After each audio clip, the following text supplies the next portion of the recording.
Hello and welcome to season 5 of the Mic'd Up Show, where every mortgage has a story. We are the ultimate hub where the hidden stories behind the mortgage industry come to life. My name is Michael Kelleher. Good morning from where I'm at. My name is Michael Zhao.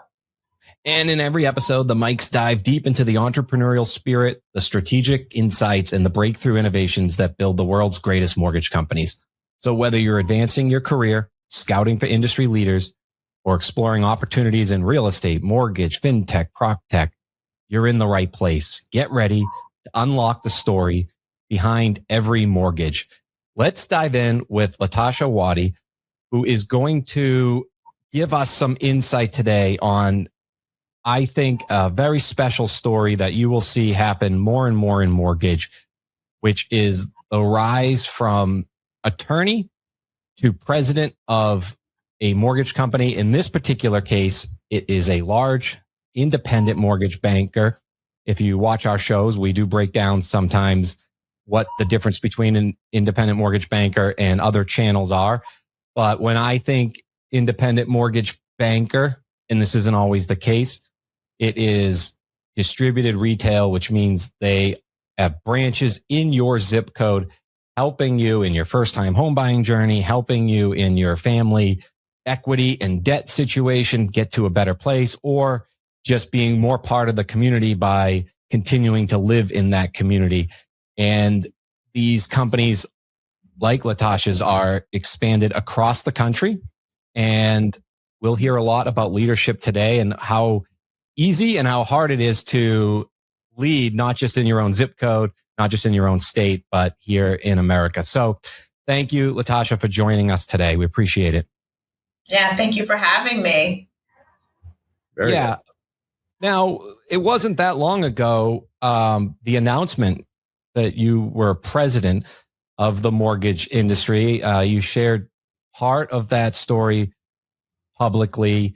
You also were, I think, coincidentally participating in a lot of the Housing Wire events at the time. So rather than just saying, I'm president, I'm here, what drove you to give at least a little bit part of your personal story?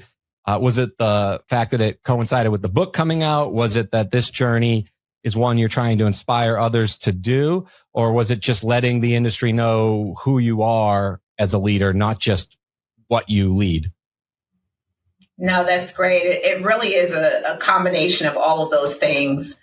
I thought it was important to share a little bit about my personal background to inspire others that are thinking of some sort of pivot in what they're currently doing, but also to have people to understand that my background and, I've talked about being a young mother and what that looked like and going to law school and then entering into the mortgage space, that they might be able to look at my story and say, I actually can do this too. And we are still in a generation in the industry of people who kind of fall in and they aren't necessarily taking a path where they're in high school or college and they're saying the mortgage industry is absolutely for me. And so I thought sharing my background and how I arrived at NFM and my journey to the president of the organization, I'm 6 months in, was important as well for people who might not necessarily have that intentionality, but are interested in a path in our industry, which is, it's an incredible industry. It's a life-changing industry. You have one of two ways to actually get the type of net worth that home ownership provides. And that's either you own a home and you have generational wealth there, or you are very good at the stock market. So those are still two of the strongest options to build your net worth. And so I think telling people about my story, and perhaps they're interested in joining the industry and understanding you don't always have to take a straight path. Intentionality is an interesting word that you use, because as we grow with our experiences, our intentionality can change. Yeah. And I was just mentioning this to my family this weekend. When your values are clear, your decisions are easy. And when you are in your teens and early 20s, you have a certain amount of values based upon what you think you know and your experiences. Absolutely. And then when you get into your 20s and 30s, you're like, oh, well, with experience, my intentionality of how I want my life to be is different at 28 than at 18 and at 38 versus 28. So we fall into the industry in a different way. So what was your, what changed between teenagehood to 20hood, professionally speaking, that is, on how you wanted to grow up when you were younger? And so if we can go through this path, because many people fall into it. Nobody says, I want to be a mortgage banker. Yes. So let's start with what was your thought process when you were younger? And then we'll lead into that into your intentionality and your growth as a professional and leader. Yeah, that's great. I knew I wanted to be an attorney very early on. I did not know what type of attorney. I've shared this before that I was in 7th grade. I was watching this movie called 1776. It's a musical. It's the first Hamilton is what I call it, but it's a musical about the founding fathers. And I remember being like fascinated with these individuals that had written our independence as a country. And I went to my teacher after the filming, and I said, what do these people do? You know, what was their career? And he said, most of them were lawyers. And I said, I want to be a lawyer. And he's like, yeah, LaTasha, go sit down. And so, from that moment on, I knew I wanted to be a lawyer, because I'm like, if this is the type of power I have to advocate for others, to make changes, to make a difference on the planet, then I'm in. And so I really never moved from that through college into law school. And I don't even think I thought about it in terms of, well, only 2% of women, only 2% of women of color are actually attorneys. I just was like, I want to be in this field. And then fast forward to graduating from law school, which was in 2001, the goal was for me to go and actually be in-house for my family's business, because we had a business. And so my dad said, look, go to law school, you'll come be in-house counsel, and that'll be it. He said, but you have to go work somewhere else first, because I want you to have that experience outside of the family business. September the 11th happens. I'm scrambling to find an opportunity. I see a advertisement in a newspaper for a local law firm, and they're looking for a paralegal.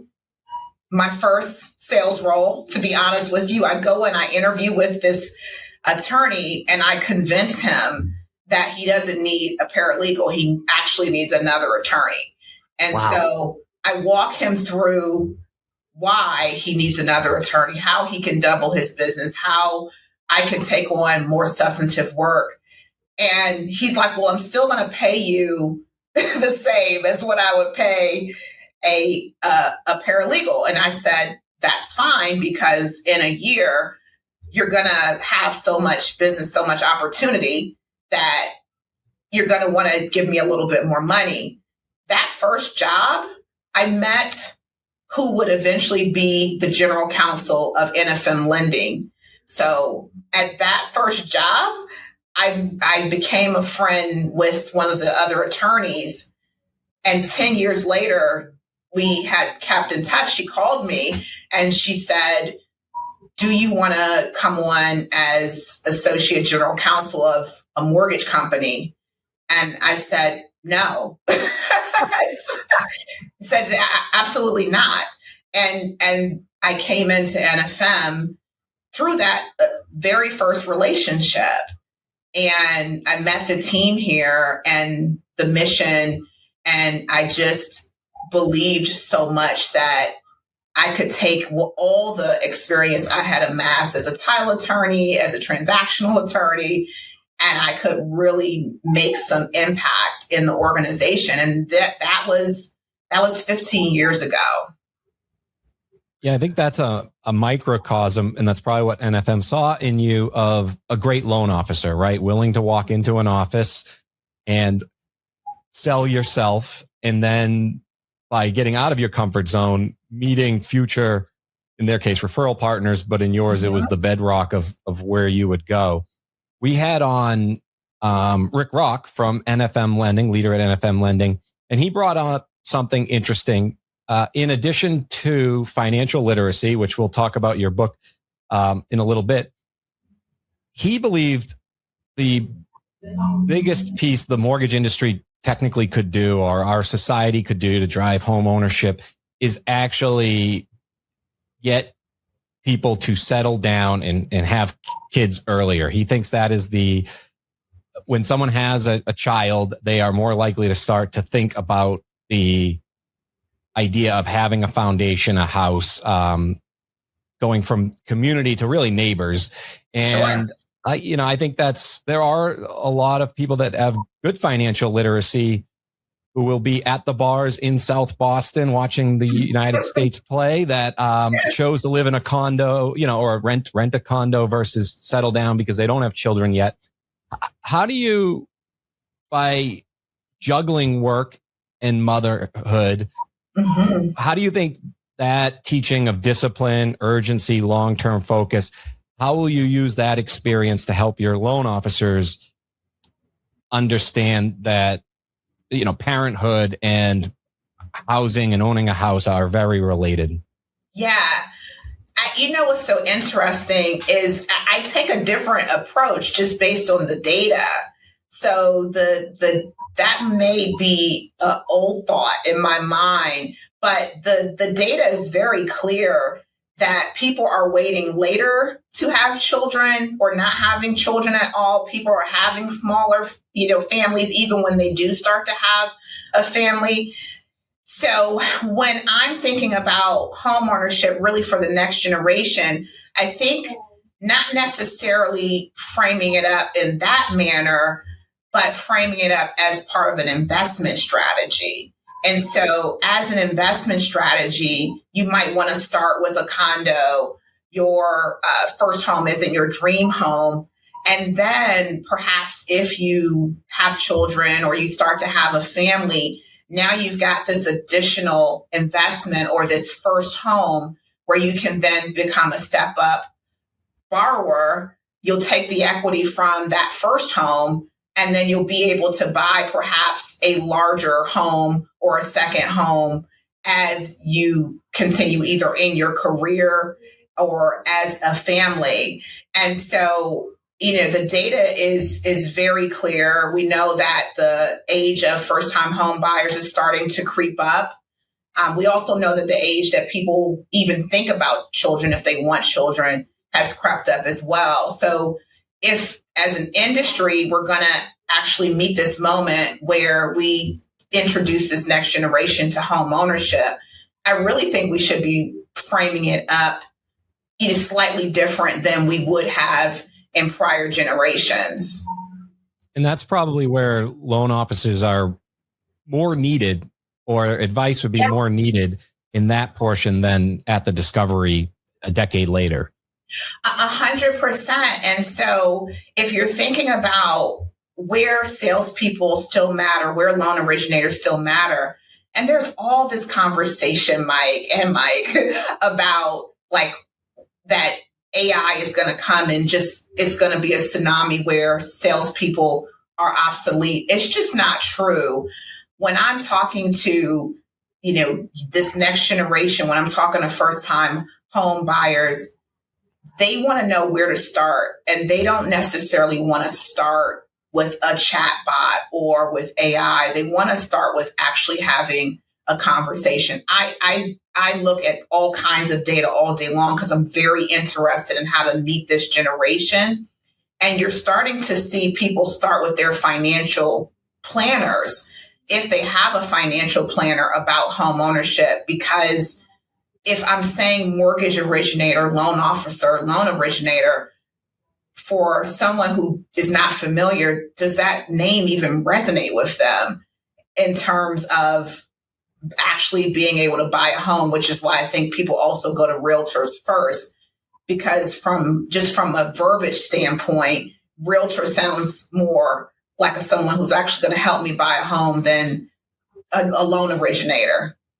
Nowadays, with social media, we're in an age where instant gratification becomes more of the norm than a rule. And I think that when we look at how the process is, are we looking for a fast food experience or are we looking for a restaurant experience? Yeah. And if you want the fast food experience, then you don't really get much.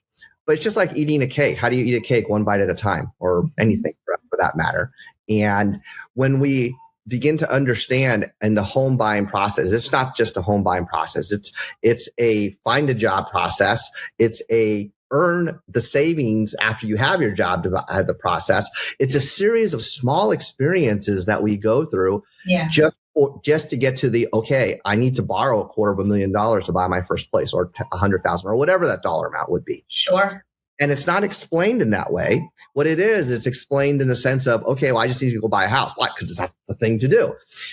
We don't explain our lives in stages of experiences. We explain them of, we just need to go and do it. Mm-hmm. And when we rush through things, we tend to make mistakes, which is the whole fallacy of financial literacy. We just need to do it this way instead of having a series of small experiences.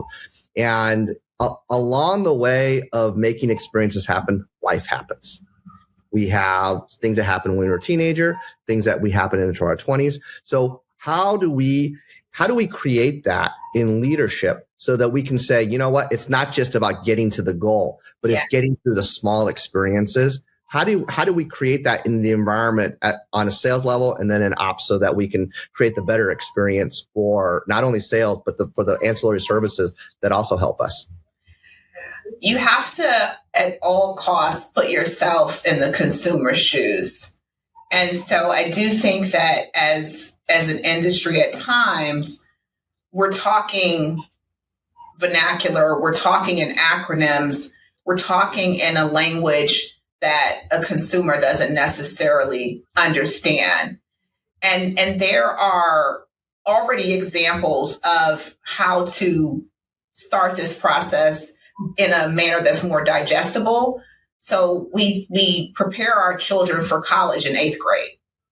So in 8th grade, I'm not telling an 8th grader to take a SAT, right? In 8th grade, I'm saying, what do you want? What do you think you'd be interested in? What schools do you think you'd be interested in? And what type of grades are required for those schools? And so in 8th grade, maybe we start this conversation. 9th grade, we're starting to select courses or interests that line up with where they're headed. 10th grade, we might start visiting schools.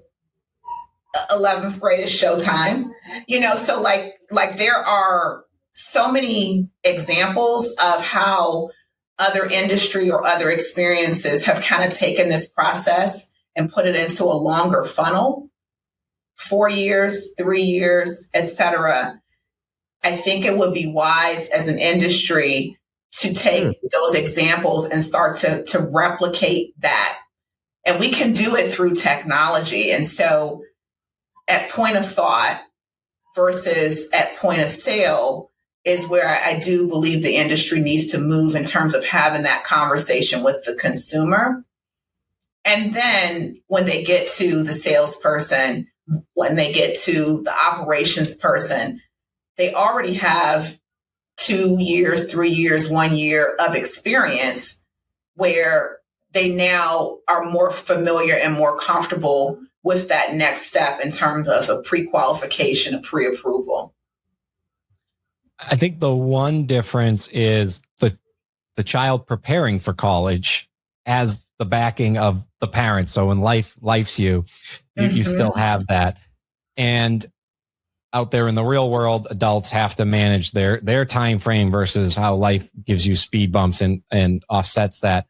I have said this for a while, and I hope there are more presidents like you that were on the loss mitigation side because those are the people that understand what we're actually giving to somebody versus the whole process of just giving and then saying, see you later. Can you, so the message is for other leaders out there, maybe putting a spotlight on that department so that they can, at point of thought of future leadership, start to focus on that person. Can you talk about how dealing with, during the Great Recession, dealing with the humanization part of those conversations of people that wanted the work it out, how it shaped your thoughts on documentation of loans, risk, and I think what we don't talk about as much as we should with AI coming out, fraud. Yeah, no, that's so good, because we spent a lot of time after the Great Recession really combing through loan files and seeing little things that were missed or just blatantly ignored, and looking at that and taking that data and now backing into how do you make sure this consumer is successful. It really takes understanding what will happen in life, what could happen in life that would cause a consumer to have disruption in income or to start to miss payments. And the first thing to me is it goes back to affordability. And so having a consumer not just understand the interest rate, but the mortgage payment on a monthly basis, the fact that the mortgage payment is going to fluctuate in the event you have taxes and insurance that are increasing, that we know will increase annually. Also ensuring that you have some sort of reserves or safety net. We have programs now where you can go 100% financing and the consumer is not necessarily bringing anything to the table. Well, what my experience has shown me, looking at loss mitigation of thousands of loans that failed, was that either that consumer didn't understand the necessity for reserves, or they bought more than they could afford at the time. And so having a more common sense approach where you say, okay, here are some of the data points where we know we need to either better educate the consumer or do a better job underwriting for that consumer's success, are some of the things that I learned very quickly in this loss mitigation realm. And Mike, like even before that, I was a title attorney. And so as a title attorney, you're just kind of like this neutral party that helps people sign their documents. And I can remember sitting in closings and I'm looking at the loan documents and I'm looking at their income. I'm like, do you understand this teaser rate is temporary? And so you can afford this home only and interest only. And I would sometimes, get reprimanded by some of the lawyers to say, oh, you're not really supposed to be explaining this. You're actually supposed to be just getting them to sign the documents and send the documents back to the lender. But the common sense in me, I would typically pause and make sure the consumer understood this interest rate is going to change, this interest rate is going to adjust up before they signed it. Most instances they did just go forward and, like LaTasha, knock it off, right? But there were instances where I was actually able to have like a more substantive conversation around making sure they were prepared for that adjustment of that interest rate. Do you have a definition in your words for what could be fiducial responsibility when it comes to the mortgage loan originator? What do you think the fiducial responsibility of the originator is to the consumer? I think the fiduciary responsibility of everybody. So forget about the originator. I'm talking about the salesperson, the underwriter, the processor, all the way to post-closing. The responsibility of the industry is to make sure this consumer succeeds in the home ownership experience. And if there are any semblances where there might not look like success for the homeowner based on either reserves or assets or income, then to me, we have some responsibility to at least confirm with the consumer that they understand that life might change, job may change, and that they are knowledgeable about proceeding. I do think that this industry got a bad rap after the Great Recession in terms of salespeople that were portrayed as, villains. Quite honestly, I haven't met a salesperson yet, and I haven't led a sales team at NFM yet where people are that nefarious. Like, at the end of the day, people want to put individuals in homes. They want them to succeed, and they want them to create this community for either themselves or their families and the generations behind them. And so that fiduciary duty what I just stated is the center of everything that we do at NFM and what we're looking for, whether it's a sales team that's already here or a sales team that wants to join the organization. I love that answer, Mike. Hold on, because although we have responsibility as professionals within our industry to the consumer, what you've effectively stated, which actually really should be the mantra for our industry as an opinion of mine, is that yes, we should be able to provide some education, but the ball is in your court, Mr. or Ms. Consumer. The ball has always been in your court to make responsible decisions on working, saving, investing, purchasing, and then investing back into your home ownership. Yeah. And the fact that you can place the onus back to the consumer, not for the responsibility of just all these massive amounts of products that are available, but to say, Mr. and Ms. Consumer, you actually have to be fiscally conscious for your own decision making and not blame us. That's actually, so your answer actually is much deeper than I thought it was going to be in placing that onus. Like, yeah, and to take it deeper, one thing that I learned helping over 200 lenders roll out and have a mobile app, 80,000 loan officers, hundreds of thousands of people. My only knock on the industry is it thinks very linear, with little depth on different topics. So I just want to jump out of order here in some questions, and because I think it's very relevant, but I'll give you an example of this. What you're talking about, whether it's preparing for college or when you're thinking about your payments and how much they don't just impact you, but if you have a teaser rate, then how are you going to give it down to the children? That goes to me in all ways that Josh and Gabby can better tell that story.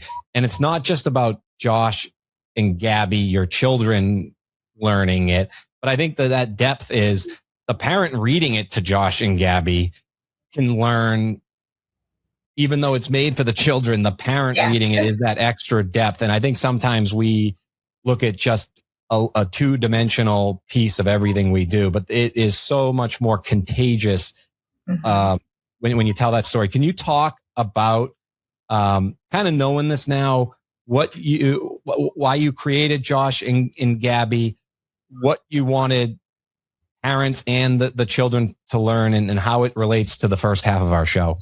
Yeah. And to be clear, this is for the family. So Gabby and Josh Can was really written with intention in mind that this would also have parents starting to ask questions about where they sit in terms of the financial conversation. And so in researching where to start, what age group to start, there is a study, I believe it was Cambridge study, that came out that said children form their understanding around money as early as 7. And so I said, okay, I need to start this conversation between 5 and 8, because that way the child hasn't necessarily formed whether or not they understand money or love money or they have anxiety around money. But two, everything to me leads towards home ownership. And so the earlier that we can have these conversations, the earlier that parents are reading these books, and now they have their children, fact checking them on, well, Josh spent all his money. And I had a reading and this kid raised her hand. Her parents were there. And she said, well, sometimes parents spend all their money on beer, like Josh spent all his money. And I'm like, uh-oh. So it is a not just a conversation starter to start to develop healthy money habits for the children that are reading Gabby and Josh Can, but it also is intended to have some cues to the parents to say, I should probably be thinking about how I look at money too, or how I'm showing up to my children about how money is being spent, earned, and saved in the household. What did writing a children's book teach you about simplifying financial concepts? If it was so easy to teach financial concepts, everybody would get it, but we don't all get it. Yeah. So how did writing that children's book help not only teach you about it, but teach you so you can have that expansion to other people? Yeah, I mean, trying to make it rhyme, like forget about it. That was that was like a cash stash, whatever. But trying to make it rhyme was the most difficult part. But for me, it was the research that I was doing behind it. Like what other things are we teaching children at this age? We're teaching them to brush their teeth. Perhaps we're teaching them about cleanliness and making their room or washing dishes. And how could I use some of these things that I know are consistently being taught and tie them into the book? And so I have written 2 more books, and one of the books is about a birthday party. And so if you think of children that have birthday parties, they get money, they get gift cards, they get all these things. And so all these things are opportunities for parents to say, okay, you have $200 in gift cards, $500. Let's have a conversation about how to spend this money. And so really meeting children where they are, adding just a little bit of adventure. And then I have workbooks as well. So it's not just the book, but I have, workbooks that parents can go a step further and actually do some activities with the children. The reaction has been wild to me. Like the DMs that I get, the videos that I get of parents saying, oh, my child, swept the house for change. And, wow. And now have this change, and now we're at the bank, and now we're investing, this change just from reading the book or something I posted on Instagram. That has been the most rewarding, because then I know it's resonating with people, and then I know I need to do more of it, because again, for me, all roads lead to home ownership. Yeah. And when the book comes out, Josh and Gabby start a lemonade stand. Put me on a pre-order. We just did one the other day, and we were shocked by how I think there's an appreciation for entrepreneurs. The people that pull over and just give the money, not for the lemonade, is pretty amazing. But then you have this money, and you can tell them till you're blue in the face, but it's really reaching them in ways they understand, like That's storytelling. When you were writing it, where else did you do research or seek advice on making sure it was as much storytelling as it was common sense financial literacy? Yeah, children. I have nieces and nephews. My children, Josh and Gabby, are teenagers, but they were teenagers at the time. And I was literally asking them, what was your experience about money? And what are your peers thinking about money? And how did you spend money as a child? And do you think this makes sense? This is final version is an iteration. I was writing about something totally different. And I can remember Josh saying, Mom, love you, but kids don't understand what the heck you're talking about. You need to you need to go as basic as XYZ. And I was like, all right, let me start over. And then reading a lot of children's books in the financial literacy space. I loved Bernstein Bear's Common Sense, where they had like a checkbook and everything like that. And so talking to children, reading books in the space, and then just doing research on psychologically. And it's the lawyer in me. I think I sometimes overanalyze, but having that process of the psychological part, the realistic part, and what's out in the market space were really my paths to writing the books. Well, before we're going to get your response here, and then we're going to take it right into commercial. How could a library or a school system get access to this book, find this book? Yeah, and it is already in some libraries.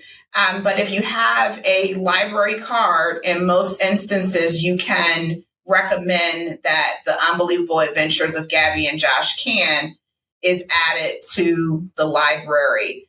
The school path is a little bit trickier because of some of the guidance around what can be in school systems and the process for that. So we've really been having conversations with private schools and charter schools. Where I have been getting the most traction is actually with community lenders. It's actually with credit unions. It's with banks. And when they are opening up accounts for their young depositors or their young consumers, I've been working with them on how they can include this book as a offering as a reward for opening up the savings account or the 529 account or the checking account with their minor child.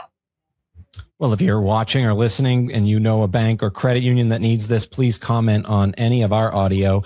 And we couldn't do this without our sponsors.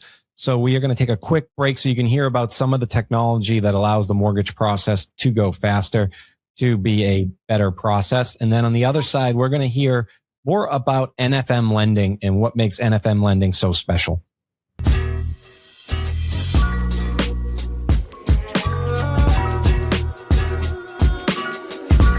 Verifying income for all your applicants means you need roughly 23 different vendors and waste hours and hours of your team's time.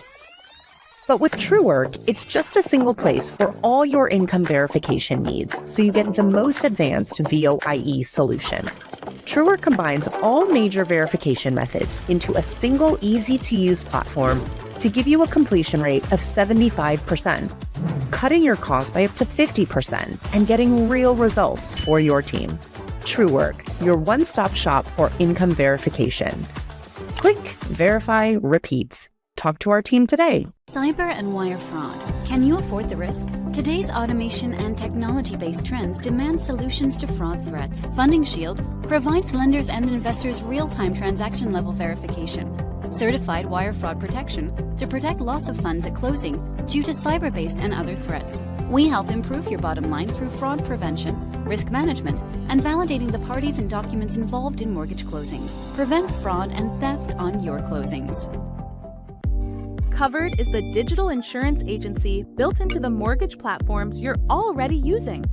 Covered compares options from 65 plus regional and national insurance carriers and delivers the top options to your borrowers right inside your existing workflow. On average, borrowers save $1,240 when shopping through Covered. Now you can offer that too. Visit itscovered.com to learn more.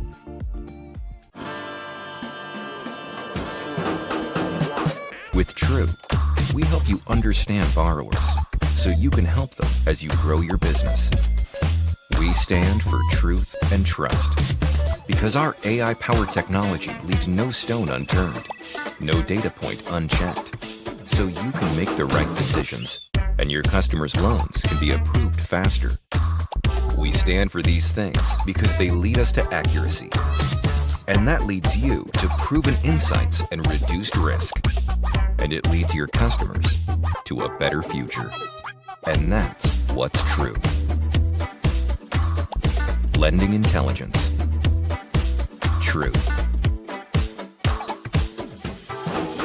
Meet Addy AI. Write entire emails 10 times faster using AI. Simply tell Addy your email topic and watch the magic happen. Generative AI finds ways to make your writing shine. Train Addy to sound like you. Set up your business profile and let Addy learn about your company.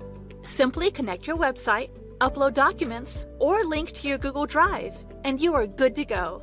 Let AI handle your emails so you can focus on real work. Available in the Chrome Web Store.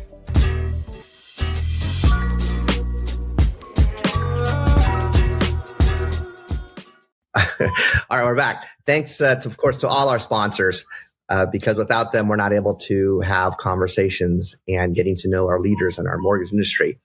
The question that Mike asked started with a how, and it typically leads into the question, especially when it comes to money. A lot of people will say, well, how can I afford it? How can I do this? And they don't utilize it in an effective way. They should be asking themselves, how do I afford it? How can I do it? And one of the things you've done really well, according to I've seen so far, is the implementation of the how, which leads me into how do you create the why? What are you hearing right now from loan officers right now that executives really need to understand in creating more of a why into what originators are doing and what could more executives be doing to understand at the originator? Executives really need to understand that loan originators have been waiting for this refinance boom and or rate relief for a very long time. Coming out of the pandemic was not a normal market. I mean, we went from 3% to 8% almost overnight. We have to remember these individuals are self-generating, they're commission only. Like, it's about them making income to feed their families, to have a career, to plan for their retirement, et cetera. And so what that requires in this interest rate environment, in this product environment, is much more flexibility in terms of product offerings. I talked a little bit about it, but non-QM is certainly becoming more and more prevalent in this space. It's not the same as subprime. If you look at the underwriting guidelines in 2006 and you look at the underwriting guidelines in 2026, it's not the same product. So, getting into this risk conversation, I think is a waste of time and energy. So looking at what products are available, looking at where the consumer appetite is and arming our salespeople with those, and being willing to be a little bit more creative and not just what's available to the consumer, but how we package up the marketing. We have Rocket, we have, Mr. Cooper, we have all of these alliances. And so in the IMB space, you're starting to see this consolidation. And as a loan originator, how are you going to compete with that? I think you compete with that by, one, understanding your market, knowing the consumer, but also for executives, having that same intelligence, but being more open to listening about products that are going to serve these consumers. We have more consumers that are self-employed. We have more consumers that are in some sort of gig economy. We have multi-generational. And so, for me, gone are the days where we're just looking for the 720, 740 credit score with 20% down. We really need to understand that we're dealing with a different consumer, regardless of interest rate, right?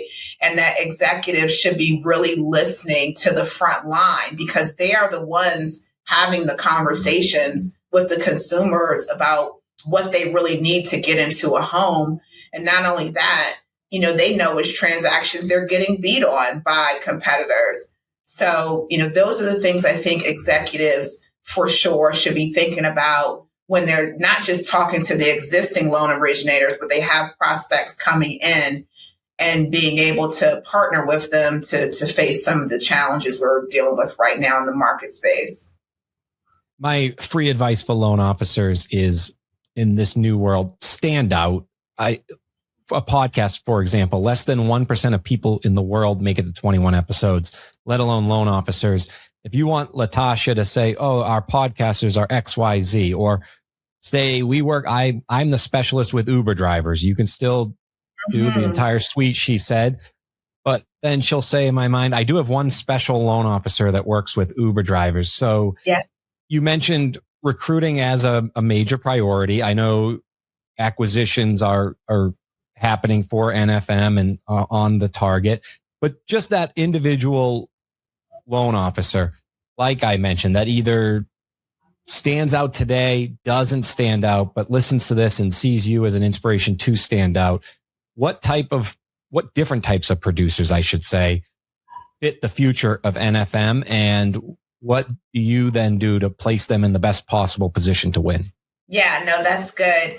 And so I'm really interested in that niche loan originator. So some of these niche loan originators, as you stated, they're either doing a large portion of non-QM, or they're laser focused on veteran borrowers or FHA borrowers, or, there are some individuals that focus on women who are either transitioning from a career standpoint into a different job, or they're coming out of a divorce, or et cetera. And so having some uniqueness to your customer base, I think, is going to be critical, because at the end of the day, everybody can get to the A-paper consumer. It is true. And so the only thing you're necessarily competing on with that consumer is rate. But how do you understand the data around this different type of consumer, where we're headed from a either multi-generational or a gig economy, and support those loan originators with the tools that they need? Certainly with margin compression, technology is important. And so I'm also wanting salespeople who understand automation, who are willing to try different things. We just started an innovation committee here at NFM to talk about fast tracking so many things in terms of processing, underwriting, post-closing, pre-qualifications, pre-approval, tools for our referral partners. And so having salespeople to give ideas and to innovate with us is going to be critical for this next chapter of the organization and for the industry. So are you saying that as an originator, they can create their own community and their own demographic for themselves as a part of a marketing strategy? We're already doing that. And so, yes. So the short answer is yes. We have originators who either are with our team, who have evolved and become more niche-y just because of market conditions, or we have individuals that have been serving a certain population the whole time, and now they want to do it either on a bigger stage, or they want to plug into an organization that has a lot of the pilot programs with agencies, all of the non-QM takeouts, lots of investor products available, and they can not just, service those consumers, but able to offer those consumers a wider array of product offerings. So I'll take it all. So if you're interested in joining or learning more about the organization, hit me up on LinkedIn, and I'm happy to have the conversation, because the world is moving very quickly. And it is those who get creative, those who know how to evolve, and those who understand technology that are going to be the ones that are going to be successful long term.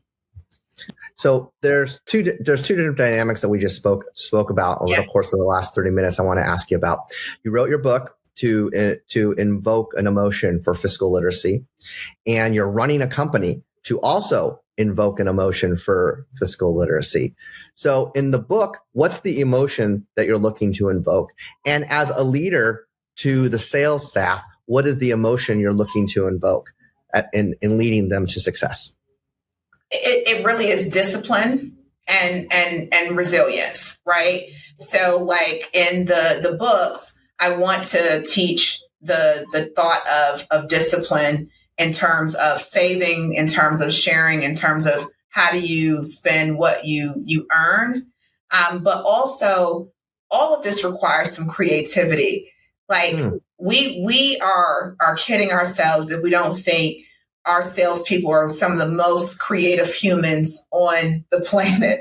And so, I am looking for individuals within the organization, without the organization, that can get creative in meeting this moment with our consumers. And guess what? Everybody else has to follow suit, right? So like if I am meeting with a recruit and they're running into a particular challenge with their existing organization, the first thing I'm going to do is, if it's an underwriting issue or if it's a processing issue or whatever it is, I'm going to take it back to the underwriting leader and say, can you overcome this? Or this is what they're running into. And how can you partner with the salesperson if they decide NFM is their home? It's no secret that our attrition rates in terms of loan originators are stellar. Industry-wide, if you're looking at NMLS data, you're seeing loan originator turnover 20%, 30%. NFM, we're somewhere between 3 to 5%. So that there is a reason that people come to this organization and they stay and they decide that this is their home long term. And it's that creativity, it's that emotion, it's that passion around everyone in this organization understanding at the end of the day, our goal is to get as many people in homes as possible. And so how do we collectively do that as an organization? Like that's all that I'm about. My final question would be, the average age of a loan officer is like 54 years old. I think in the recruitment world, we ignore that because they have great books of business. But yeah, I don't know how many years away we are, but at some point you'll start seeing more and more people pop up that say, I'm actually not coming over here to expand my units per month. I am at the stage of my life where I want to give back to my community. LaTasha, I heard your show and you share the message I really want to do. I want to get deeper into my community. I will maintain the amount of units I close a month, but I don't want to do more there. But I want your help on what community means to you as a business. I want to bring that to my community. What will you say to those type of loan officers? I would say, talk to me about it. Come on, let's have a conversation.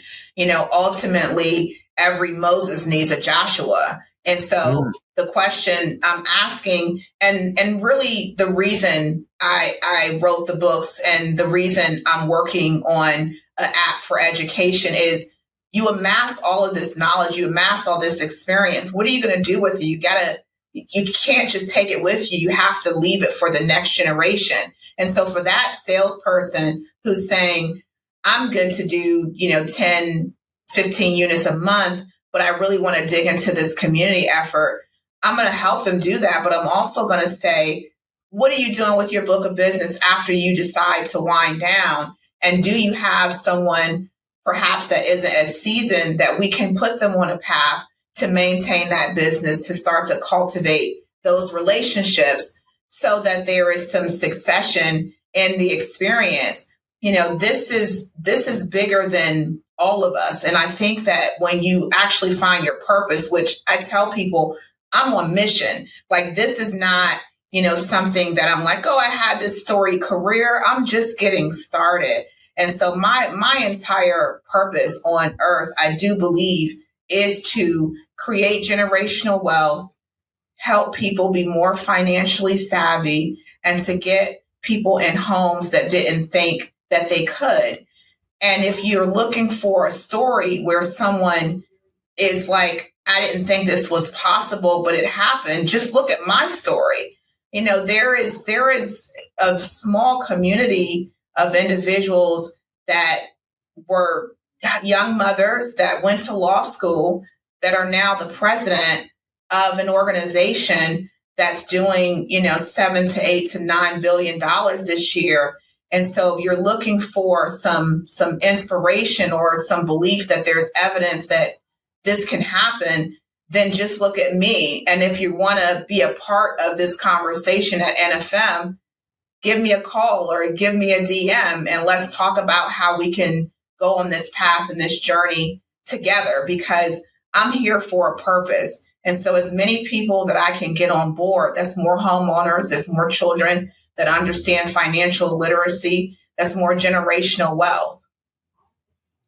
I love the fact that you're mentioning Joshua, because for those people who don't know the story, they know that in the Bible, in the Old Testament, it says that the children of Israel were brought out of Egypt. And a lot of people already know the story of Moses and doing that. What a lot of people don't know is that Joshua and Caleb had to lead an entire new generation of people into what they call the good land at the time. And the reason for that is God needed to wait an entire expansive generation for new ideas and true belief for leadership to be brought into the good land. Yeah. And what you're conveying in this message right now, I love it, because you're asking originators to think a little bit differently to bring them into the promised land, right? And in leadership, you're able to do so. Whether it's a podcast or whether it's a specialization, it's something really special that you can bring to the table when you're saying you're maybe in your past origination vocation, you're a little bit tired, a little bit skeptical, and protective of your own database. Yeah. However, with the right type of leadership, which you're bringing NFM and its originators into, there's something a little bit newer. There's something a little bit more innovative, and I'm taking the how and the why into do.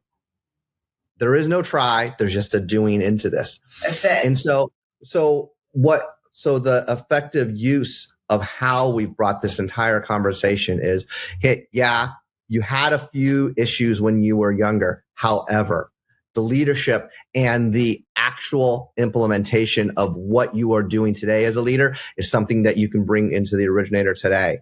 Yeah. And it's really special that you can bring it full circle, not only from your own life, but you can also bring that into your sales leadership as well. So we're both very grateful that you can speak to this truth, write to that truth, and then act and do to that truth as well. Yeah, thank you. Thank you for having me. Everybody has a story. Everybody has a journey to get them to where they are. And for me, I've harnessed all of that experience and kind of just brought it to the forefront to be the type of individual, to be the type of leader I am. And it's not everybody's cup of tea, but at the same time, like, we all have a history, we all have a journey. And that's what makes us all special and diverse and unique. And how else do we service community or consumers that are special and unique? Is when we're bringing those experiences with us to be better at it every day. And that's why our tagline is every mortgage has a story. So thank you, LaTasha. And thank you for joining us on this journey into the heart of mortgage innovation. Every mortgage has a story, and we're here to help you write yours.